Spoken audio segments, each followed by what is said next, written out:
so this is the second session on the morning of, this is Monday morning, September 3rd. So when we're in the second session. So now we come to the Noble Eightfold Path.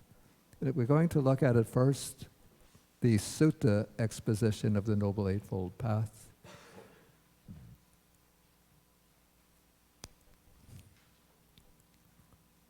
So probably most of you are already familiar with these formulas for the 8 path factors. Okay, so it's called the Noble Eightfold Path because it consists of 8 factors. And so we have right view. And right view is precisely the understanding of the Four Noble Truths, or knowledge of the Four Noble Truths. So knowledge of suffering, its origin, cessation, and knowledge of the path. So the Buddha calls right view the forerunner because the right view is, in a sense, the guide for the other path factors. And so out of right view, there comes right intention, which is the intention of renunciation or giving up sensual desire, desire and craving. The intention of non-ill will,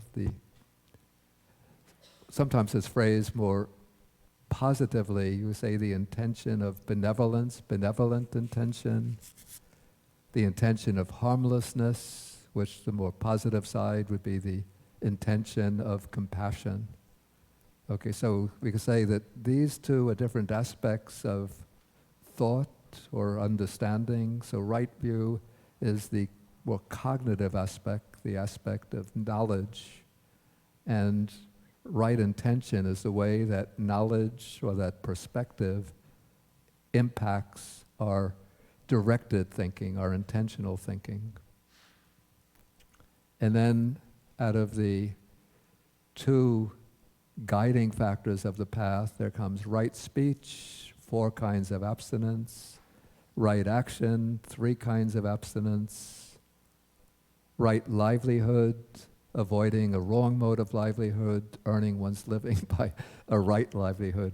A little bit, is that tautological or circular? So what is the right livelihood? But there are other texts in the suttas that explain right livelihood. You know, to explain the Noble Eightfold Path, we need not only a full class, but we would need, in fact, I have a sort of plan to give in the spring, like maybe a 6-class series on the Noble Eightfold Path. So here we're just going through very quickly in order to bring out the difference between the sutta presentation of the path and the Abhidhamma presentation. So this is the sutta presentation. So we have right speech, 4 kinds of abstinence, and each has its positive side, like abstaining from false speech, speaking the truth, abstaining from malicious speech, speaking in ways that bring harmony amongst people, abstaining from harsh speech, speaking gently, and so forth. Okay, right action. Oh, I went through that. Right livelihood. Then right effort. We have the 4 great efforts, which I already went through in explaining the faculty of, the faculty of energy. Right mindfulness. The 4 foundations of mindfulness, and right concentration explained as the 4 jhanas. And so we could see this version of the Noble Eightfold Path to be the kind of Eightfold Path that one practices in one's effort on a day-to-day basis in order to realize the goal of the Buddha Dharma. So one would start off with right understanding, right view, and then based on that view, one will modify one's intentions, one's purposes, one's motivations, and then one will adopt the 3 ethical factors in one's everyday life, and then in one's meditation practice, well, even in day-to-day life, but especially in meditation practice, one will be applying right effort and right mindfulness in order to reach right concentration. And I should say that my personal opinion is always the question whether jhana is necessary to fulfill the path. And always we find the path factor of right concentration explained by the formula for the 4 jhanas. But from what I could see in the Buddha's method of teaching, it's not necessary to reach the jhana in order to reach at least the 2 initial stages of realization, stream entry and once returning. Whether it's necessary to attain the jhana, to reach the stage of non-returning in arhatship. Again, there's divided opinions. The commentarial tradition, both in the Theravada and the northern Savastivada tradition, says that it's not necessary to have full jhana, but there's a kind of access concentration or neighborhood concentration approaching the jhana, which is sufficient as a basis for developing insight.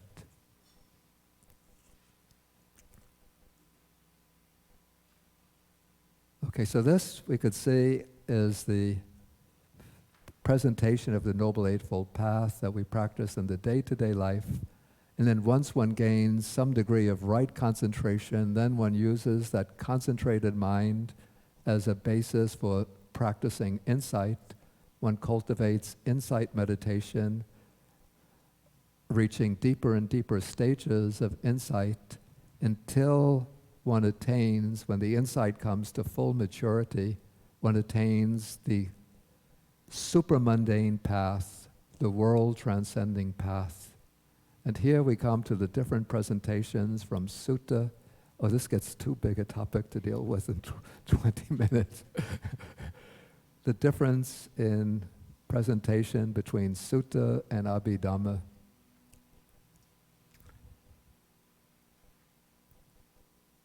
Okay, in the sutta presentation, it seems that when one reaches I think I explained, I went over that yesterday, a question came up.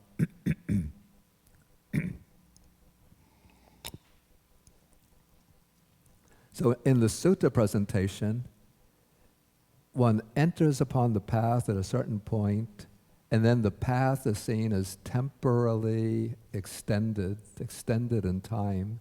So one cultivates the path over time until at a certain point the path comes to full maturity. And when the path comes to maturity, then one eradicates the fetters and realizes the fruit. And what is said in the sutta, for one who attains the path, that they are bound to reach the fruit within that same lifetime, that they can't pass away without attaining the fruit. But that seems to imply that if, say, I reach the path today, I enter the path today, I could have, say I'm a 22-year-old young monk and I enter the path, and I have an allotted lifespan of 82 years, that I could be on the path for 60 years. All that's certain is that I won't die without realizing the fruit. Generally, I don't think it takes that long. It takes that long. Okay, the Abhidhamma has sort of reconceived the relationship of path and fruit, so that the path is taken to be a single mind moment in which all of the path factors come together. And in that single mind moment, it's called the Magga Citta, the mind moment of the path. That Magga Citta has the function of realizing Nibbana as its object and simultaneously cutting off a certain layer of defilements or fetters. And so that path citta is an extremely powerful citta, which for any noble person, the path citta occurs only once. because the function of that citta is to cut off certain defilements. And once those defilements are cut off, there's no need for that particular path citta again. But it's said that the fruit of that of that path can be entered again and again by the noble one at that level. So say if one becomes a stream enterer, then one has access to that meditative attainment called the fruition attainment of stream entry. And one could enter that meditative attainment which takes Nibbana as its object. And so in that attainment, one is experiencing the bliss of Nibbana. The mind is completely beyond all the conditioned world, and it's experiencing the unconditioned, the deathless element. And it's said one can determine to stay in that state for extended periods of time, even like an hour, 2 hours, 3 hours, even a whole day.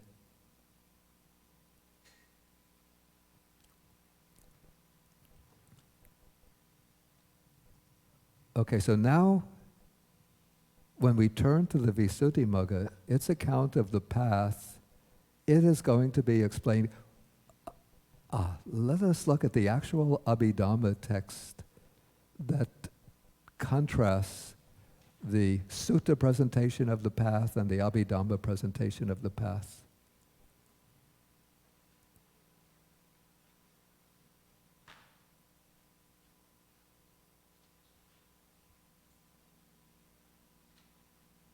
Okay.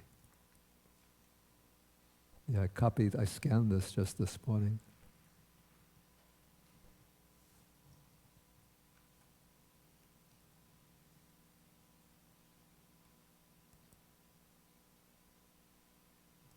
Oops. It only goes in one direction. Okay.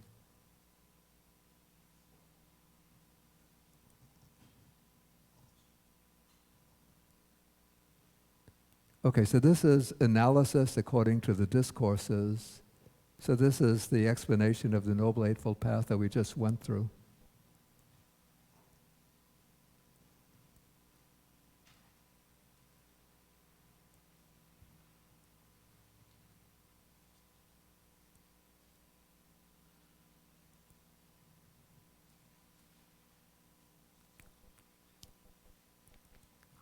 Okay, now we come to the analysis according to the Abhidhamma.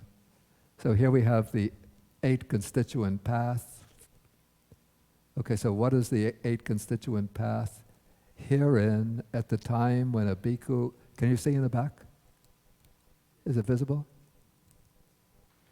At a time when a bhikkhu develops, this is called the supermundane or world-transcending jhana, tending to release, he, for the abandoning of wrong view, for entering upon the first stage is stream entry, aloof from sense pleasures, attains and dwells in the first jhana.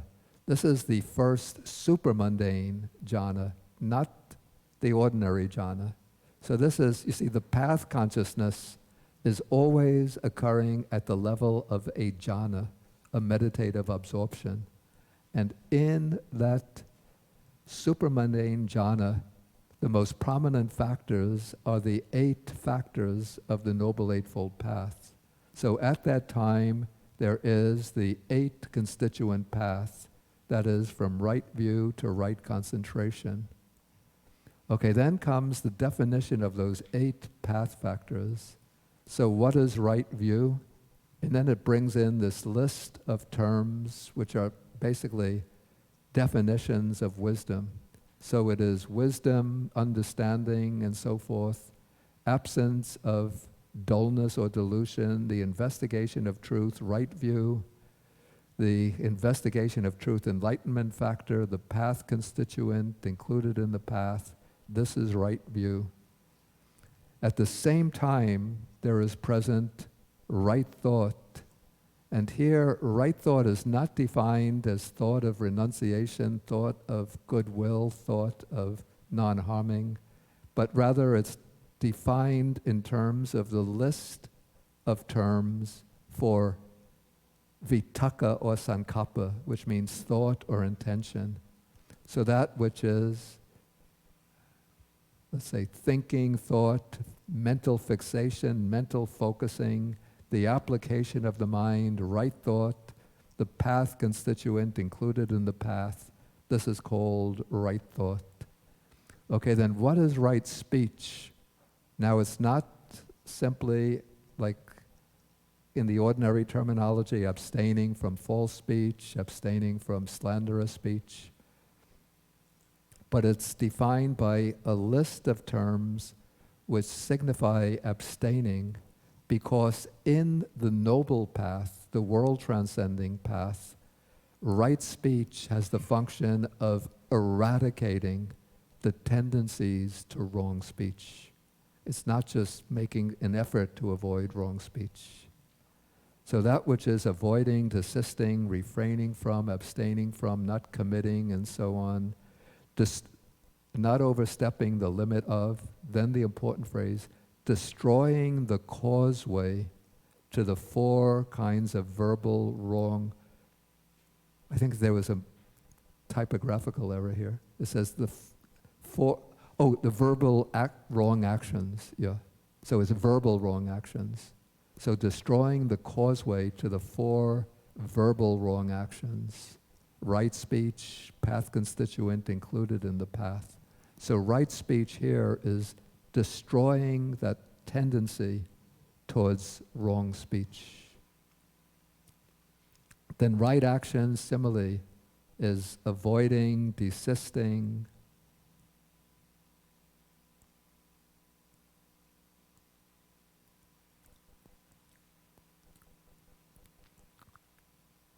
refraining from, abstaining from, not committing, not doing, and so on, so on, so on. Destroying the causeway to the three wrong bodily actions.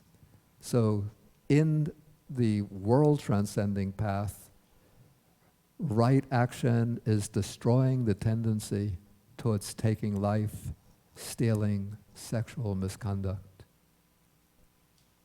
Okay, then right livelihood is not going about one's day-to-day life, earning one's living, one's upkeep by a right mode of livelihood, but it's that particular mental factor that has the function of destroying the tendency towards wrong livelihood.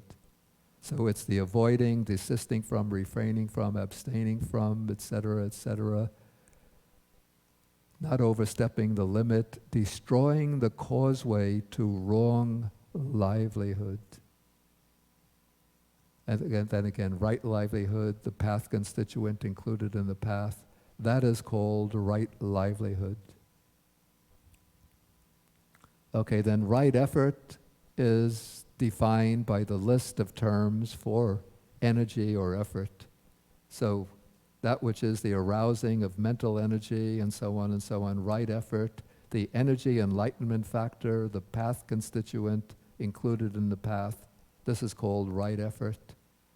And what is right mindfulness? That which is mindfulness, constant mindfulness, right mindfulness, and so on.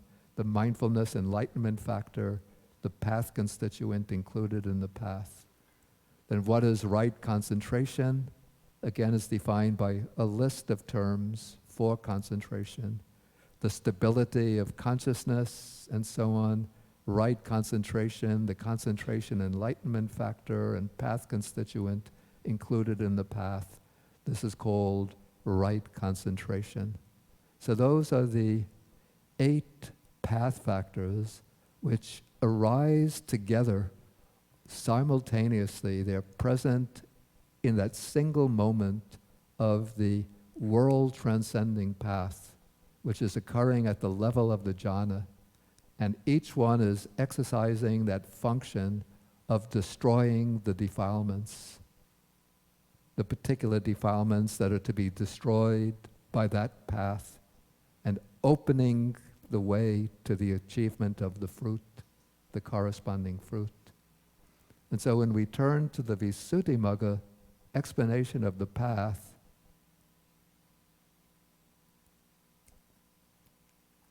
we see that it explains the Eightfold Path not by way of the ordinary Eightfold Path that we practice in our day-to-day life, but it's explaining the path by way of the world-transcending path.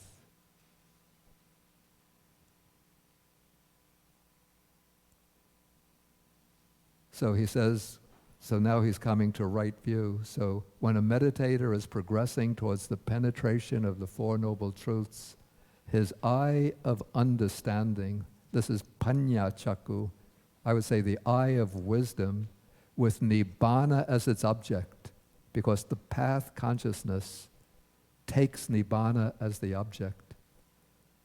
So that eye of understanding with nibbana as its object eliminates the inherent tendency to ignorance, and that is right view. And it is manifested as the abolition of the darkness of ignorance. Okay, then as to the next factor, right thought, that is the directing of the mind onto nibbana, which directing is associated with that right view. And that abolishes wrong thought. So, intention here is understood as the mental factor that directs the mind onto nibbana, that puts the mind onto nibbana.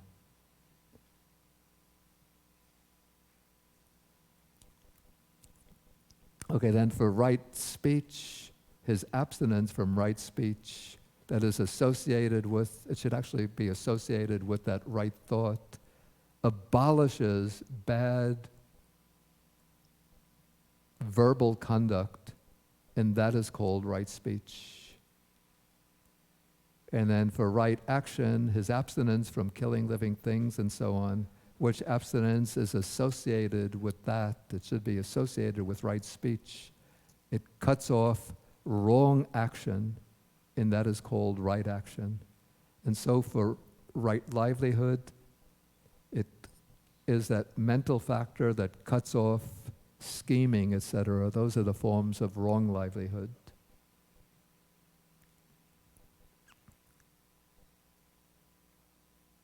Okay, then right effort is the energy that is in conformity and that's associated with those three previous factors: right speech, right action, right livelihood. Then right mindfulness is the non-forgetfulness of mind associated with the right effort. And right concentration is that unification of mind that's guarded by supreme mindfulness and that abolishes wrong concentration. Okay, so those are the 8 path factors that are being explained here,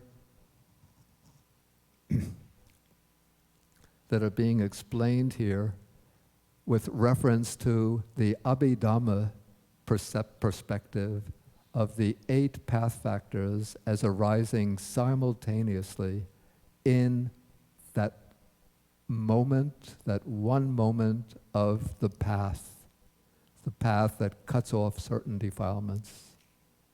And I think, as I explained yesterday evening, there are actually 4 paths, each with its corresponding fruit. So the first path is that one moment, the path of stream entry, that cuts off the coarsest defilements and brings the fruit of stream entry. But then the meditator has to go on and come back to the practice to cultivate further. And that would be cultivating the ordinary, what we call the ordinary Noble Eightfold Path, the path in day-to-day life, until those path factors reach maturity. Then there arises the second world-transcending path, which will weaken the next layer of defilements and bring the corresponding fruit. Okay, then if he's going further, he'll cultivate again in day-to-day life, develop go through the stages of insight, and when the insight reaches its peak, then it cuts off the next layer of defilements, which will be like sensual desire and ill will or anger. And that is the attainment of the third world transcending path, which brings its corresponding fruit.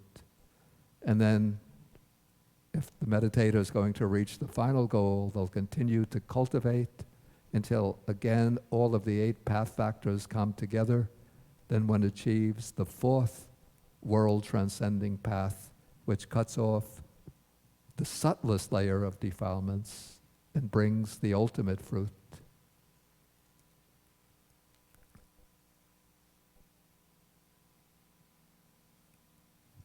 Okay, I want to go now to look at some of these sutta passages on the Four Noble Truths, and then we'll take the questions. I particularly wanted to deal with the 3 turnings and 12 aspects of the Four Noble Truths. So this comes up when the Buddha is giving his was taken to be the first discourse. So he's explained each of the Four Noble Truths. Then he says,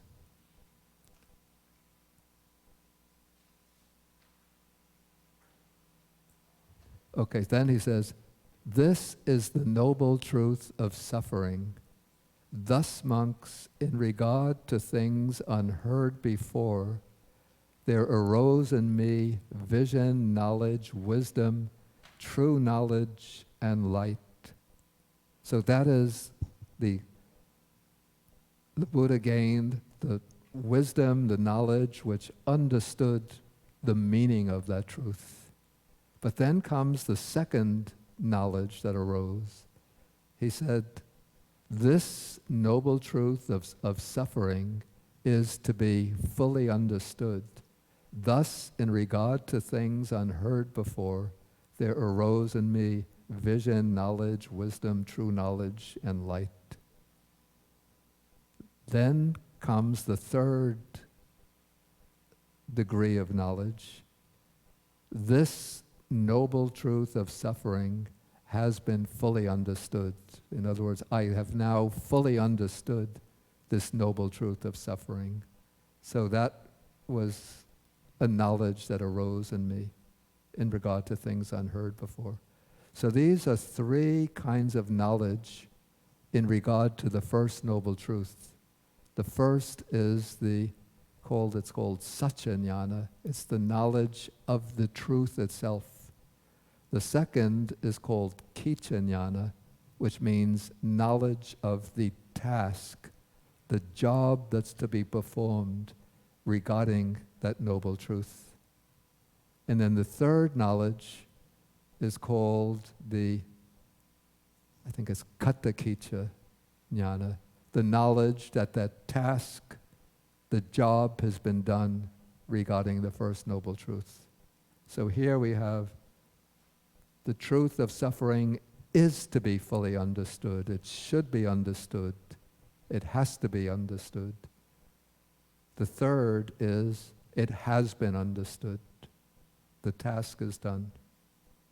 Okay, similarly, in regard to the second noble truth, first there's the knowledge of the truth. So I realized this is the noble truth of the origin of suffering. Second comes the knowledge of the task. This noble truth of the origin of suffering is to be abandoned. It should be abandoned. That is the job to be done. Then the third knowledge is the knowledge that the Buddha attained, that he had completed that task.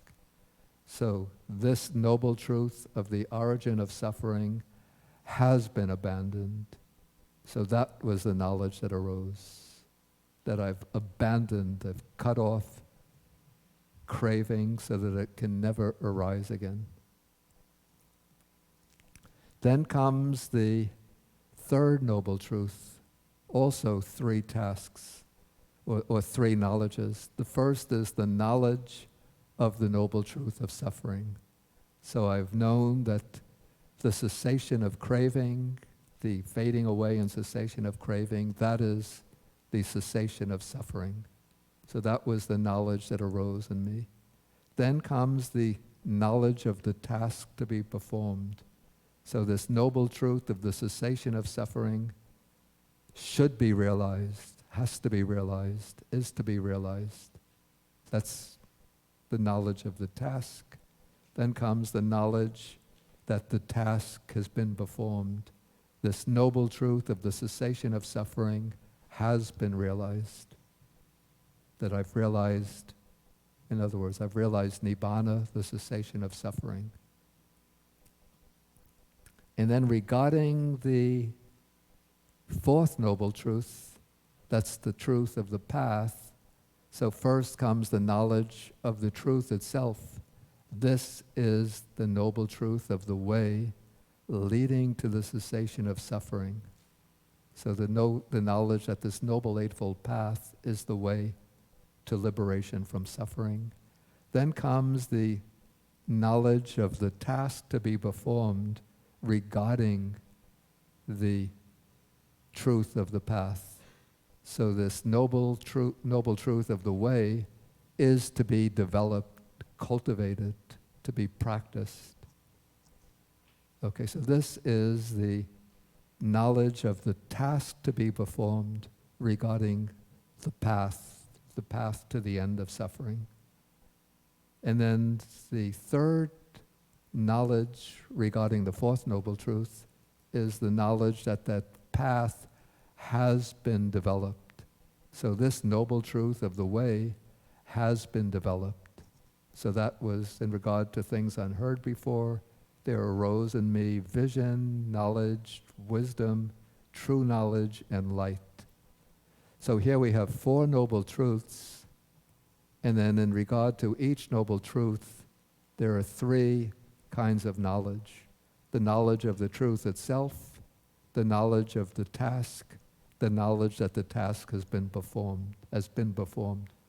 So 4 truths, 3 tasks, or 3 knowledges in regard to each.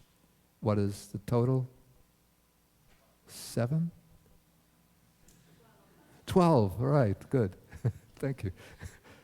Okay, so now the Buddha says, so long as my knowledge and vision of these 4 noble truths as they really are in their 3 phases, the 3 phases, knowledge of the truth, knowledge of the task, knowledge that the task has been performed.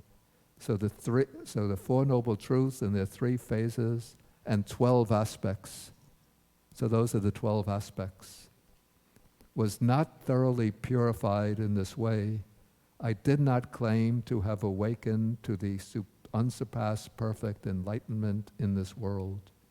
But when my knowledge and vision of these 4 noble truths as they really are in their 3 phases and 12 aspects was thoroughly purified in this way, then I claim to have awakened to the unsurpassed perfect enlightenment in this world. And then the knowledge and vision arose in me. Unshakable is the liberation of my mind. This is my last birth. Now there is no more renewed existence.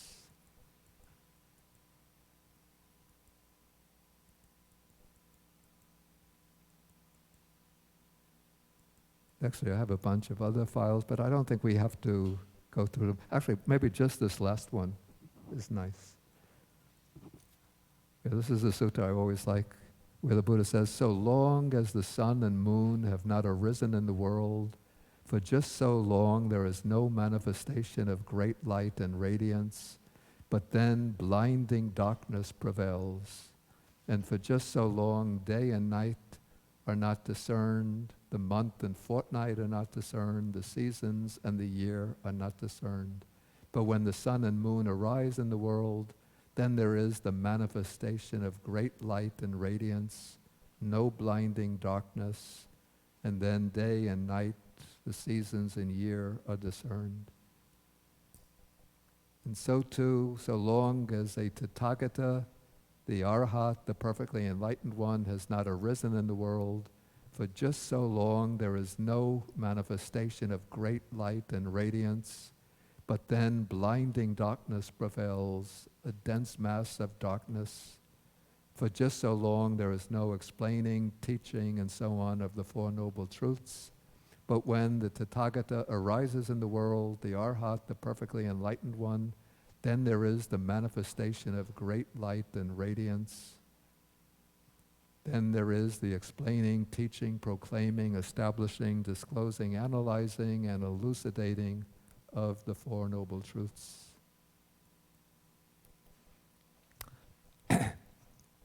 Okay, maybe now if we could take some of the questions that have been put down.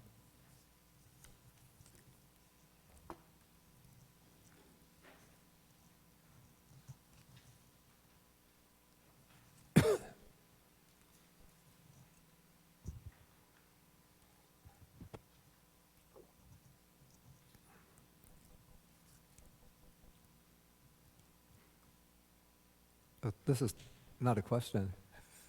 Okay. Okay. Question. Okay, regarding this word pono bhavika, which I explained in terms of rebirth, is there a way of understanding it from moment to moment or in some other way? I said that the way that's apparently intended in the text is by way of rebirth, that abhava is a complete existence from the moment of conception to the moment of death, and puna is again or repeated. So puna bhava is repeated existence, the occurrence of existence again and again, starting with conception and moving on to death. So that is the way pono bhavika is intended in the text. But one can, maybe as a skillful means, in order to make this concept intelligible to others, just like some explain rebirth as the arising of different senses of personal identity from moment to moment, or the occurrence of different moods from moment to moment. Like one moment one can be behaving like an angel, the next moment you're behaving like a devil. So you could say at that moment I was born as a deva or angel, now I'm born as a yaksha, a fierce demon. So just as a kind of expedient or accommodation to the ways of understanding in modern times, one could provisionally explain it that way. But I think if one is to be faithful to the real meaning of the Dhamma, one has to explain it at some point according to the actual intention and not completely reconceptualize it so that the original meaning is lost. So that is my opinion about that. Okay, next question. How can one rid oneself of unwholesome nightmares and thoughts? I am a wholesome person, but I have recurring, unwholesome, but probably disturbing nightmares. Is there a meditation technique to help eradicate these unwholesome thoughts from creeping into my dreams and meditation? Thank you, Bhante. I would say probably in this case, maybe two most beneficial types of meditation. One would be the meditation on loving kindness, and to do that in the evening, and especially before going to sleep, and do it at least a half an hour. If it helps to verbalize it, you could verbalize to yourself. If you could do it without the aid of verbalization, then you can just use the inner mental verbalization. But doing loving kindness, it's one of the benefits of loving kindness mentioned by the Buddha in There's a little sutta in the Anguttara Nikaya called the benefits of loving kindness. And out of those 11 benefits, one of them is that one falls asleep happily and one wakes up happily. And I think one doesn't see bad dreams. Yeah, so it doesn't mean you're going to get immediate success, because for the loving kindness to seep down and to influence the subconscious mind, it has to be practiced repeatedly over a long time till it gains that power of repetition.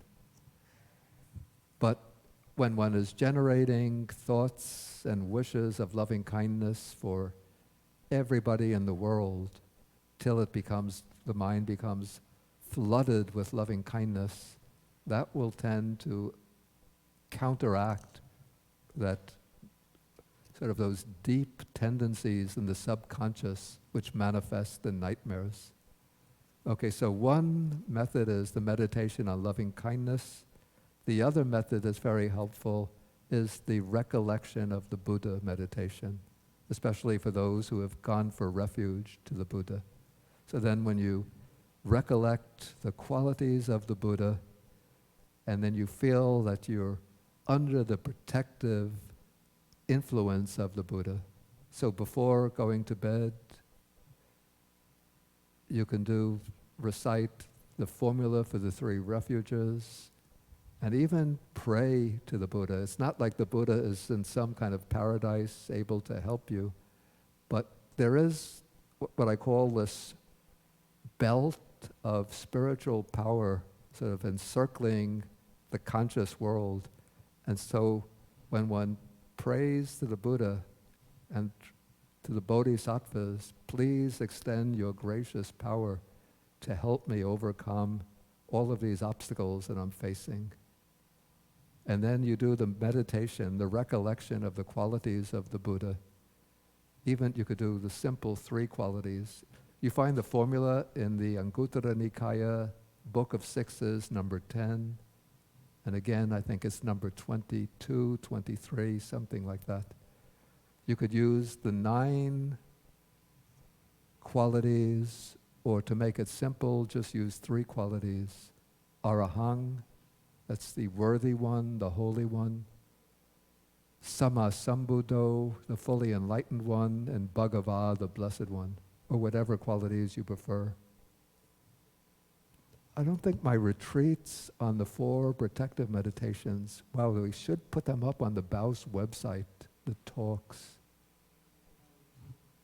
They're on YouTube. Okay, so, well, he knows more about me than I know about myself. But they should go on the BAUS website so I could refer them easily. Or we should put links to YouTube. So you search for my name and recollection of the Buddha?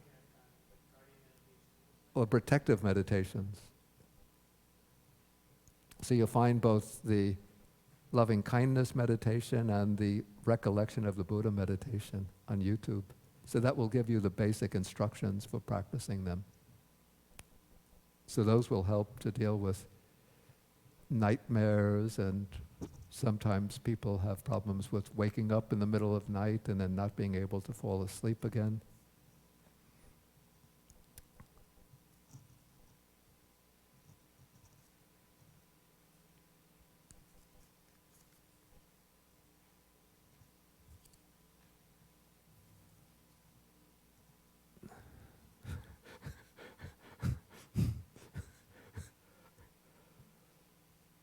Next question, what does it feel like to experience Nibbana?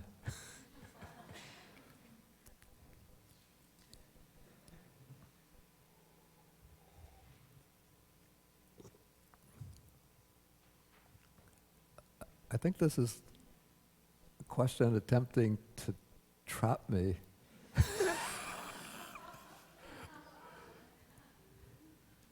So if I give some explanation of the experience, and then people say, he's speaking from personal experience. He must be a stream enterer. No, he's a once returner. No, he's a non-returner. No, he's an arhat.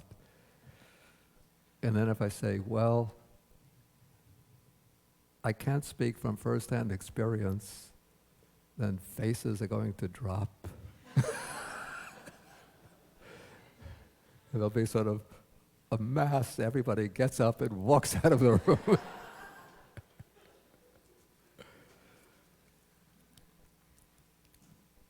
So we'll say that the texts describe the experience of Nibbana as indescribably blissful and peaceful. So the supreme bliss while alive, the supreme peace while alive. And just accept that as the explanation.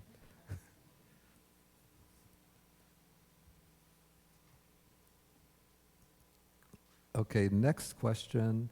Are thoughts that occur during meditation only from defilements? Do thoughts arise only from defilements? Well, in meditation, you see, sometimes people have the idea that to practice meditation means that you eliminate all thoughts. And so if you have thoughts during meditation, it means that they're coming from defilements. But first, there are many kinds of meditation that actually utilize thinking. And even the practice of insight meditation, say in the tradition of Mahasi Sayadaw, uses the method of mental noting, which is a kind of thinking. So it's not the wandering thoughts, but one is using the mental notes, which are thoughts, in order to keep the mind on the object. So, for example, when breathing in and out, one uses the mental noting of in, out, out, out, or with the rise and fall of the abdomen, one is using the thought, rising, rising, rising, falling, falling, falling, to keep the mind on the object. Then if anything else impinges on the meditation, if there are sounds from outside, and then some resistance occurs to those sounds or noises, one uses again the power of thought by noting, hearing, hearing, hearing. If there are pains in the body, one uses the power of thought, feeling pain, feeling pain, feeling pain. So in this way, one is using thought in order to stop the wandering of the mind. Again, there are certain other meditations that use thought in order to cultivate the quality of that meditation. For example, with the loving kindness meditation, one uses the thoughts, may beings be well, may they be happy, may they be safe. So those are thoughts that one is developing deliberately as a part of the process of meditation. Okay, but now I think the question is probably referring not to those kinds of thoughts, but the wandering thoughts, the thoughts that are not deliberately cultivated as part of the practice. So do those arise only from defilements? What I would do is to classify or divide those kind of thoughts into two categories. One I would call thoughts strongly rooted in defilements, and the other would be what I would call stray thoughts or chance thoughts. Okay, the thoughts strongly rooted in the defilements, so those are thoughts that are governed by sensual craving, thoughts about like memories of the past, enjoyments of the past, expectations of enjoyment in the future, thoughts of anger and ill will, thoughts of resentment. So thoughts like that, thoughts of jealousy, thoughts of competitiveness, thoughts of fear and anxiety about oneself. So those are sort of thoughts that are strongly rooted in the defilements. Then there are other thoughts which just arise as part of the wandering mind. And so the defilements are not so overwhelming in those kind of thoughts. Though I would say that at a subtle level, they underlie those thoughts. And one still, for the meditation to proceed successfully, one has to be able to deal with those thoughts.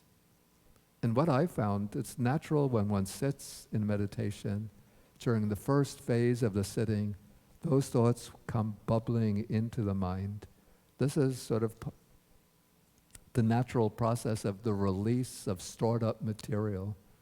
So when one sits and directs the mind to the object, so after a few rounds where you could focus on the object, then the wandering thoughts start arising.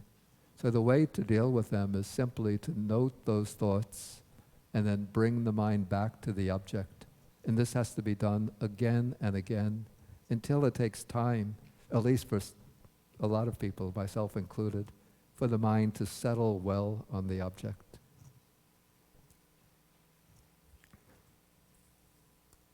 So I say, when thoughts arise during meditation, if there's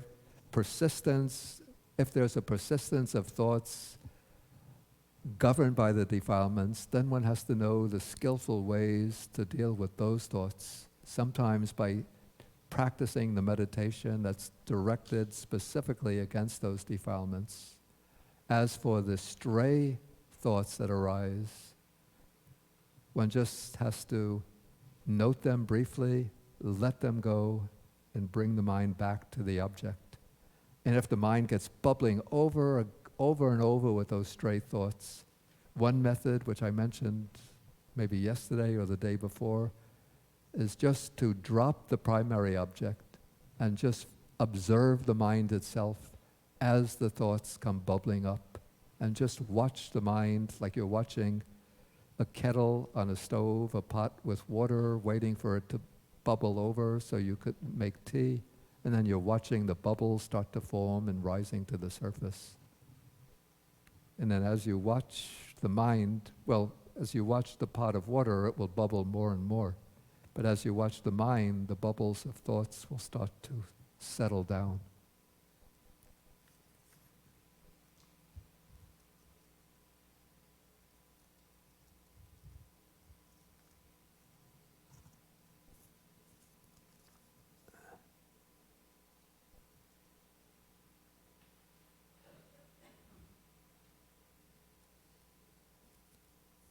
Okay, Bhante, you may know it, but there is an old George Carlin BRT where he talks about asking the priest, can God make a rock so big that he himself can't pick it up? Thank you for indulging variations of these questions. Oh, I guess the point is that somebody is asking me those questions? Okay, so that's not a question, but a comment. And then, next question. Can you explain what the bhavanga is? The definition I found was life continuum. Actually, life continuum is the translation, but I don't understand that definition. I heard you describe it as the base consciousness. Is this similar to the Western idea of the soul? Okay, the life continuum, well actually this was a topic that I dealt with, in detail, I think in Abhidhamma retreat. Probably I dealt with it in retreat number 1 and then in detail in retreat number 2.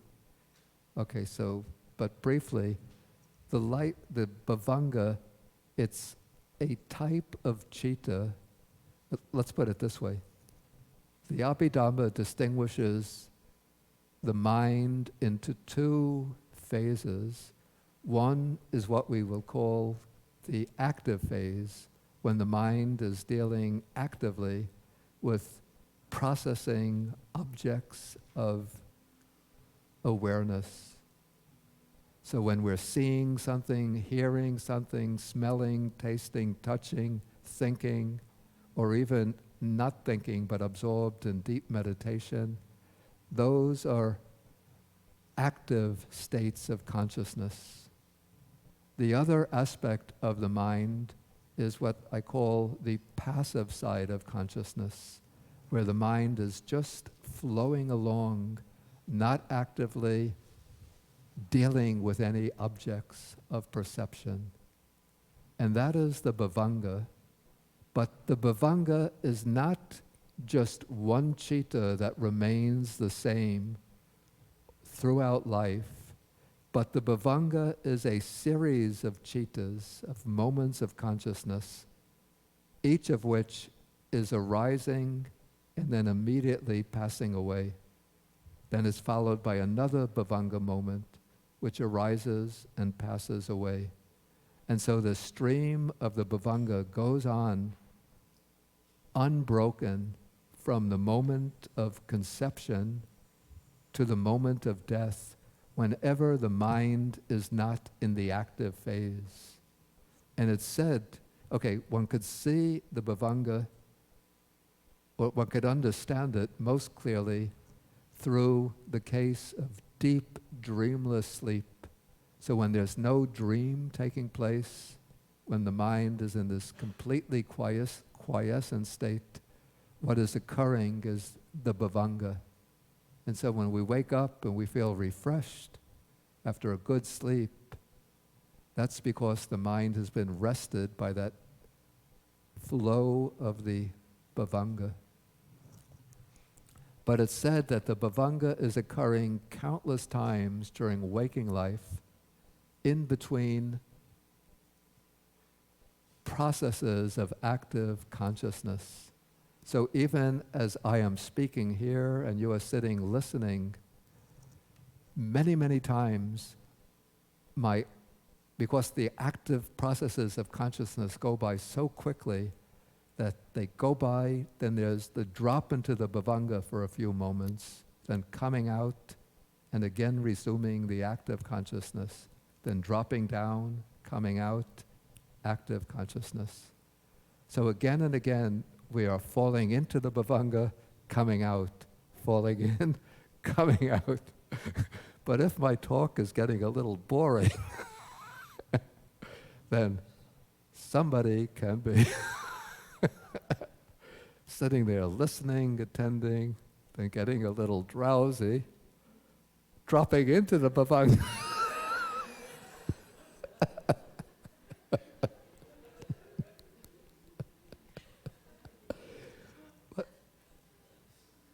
Not coming out until till there is that hand on the shoulder saying, wake up, the class is finished.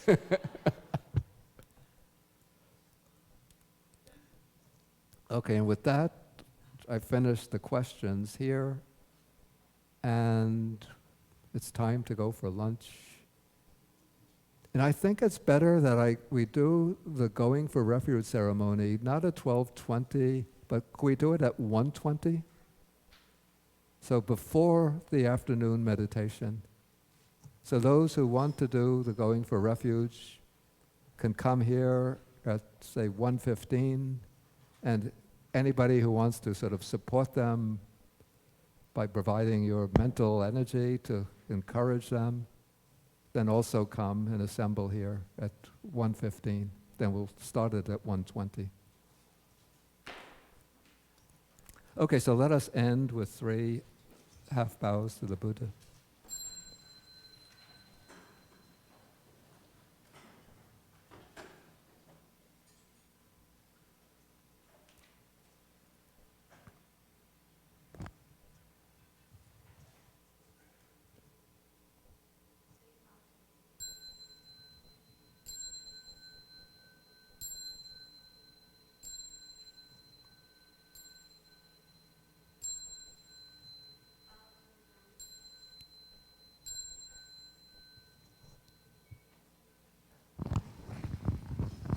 Hello, testing.